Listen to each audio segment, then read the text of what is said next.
Our story begins with the king of the mind. An endless wanderer, he continues to search. For what, you may ask? Well, nothing, if we're being honest. But he always finds something.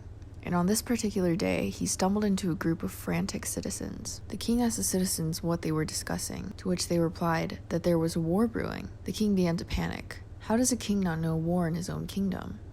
So he casually bids them farewell and scurries to his palace to investigate this war they speak of. He calls his scholars. He asks his scholars to tell him everything that they know about this supposed war. The scholars reply, I hear it's a war between the king of the heavens and the king of the earth. The first scholar begins to elaborate. I hear that the king of the heavens looks down and sees the earth as the center of his world. But the king of the earth sees a whole different picture. From where he stands, he looks upward and sees only the sun. We cannot be the center, he insists. Then the second scholar began to elaborate on what he had heard, that the king of the heavens prides in his father's grand design of things. That is, he watched him set the universe in motion, gravity and the rest of it. But the king of the earth saw the apple fall.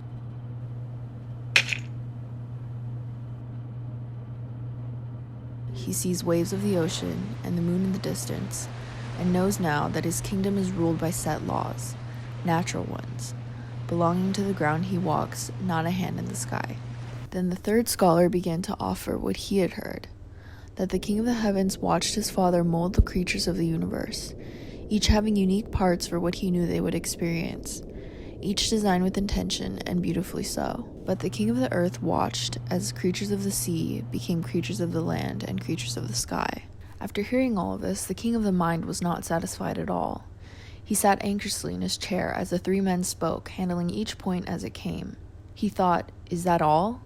Where is the warfare? The fighting? This is simply intellectual dialogue. Two different worlds cannot be at war if they aren't even in the same realm or dimension. Can't you see it's unnecessary? If it were possible, it would be perhaps the most important one ever fought. But it simply isn't possible. Religion and science do not mix. So that day, the king of the mind wrote a manifesto for the people of his kingdom to heed them warning against passive thinking.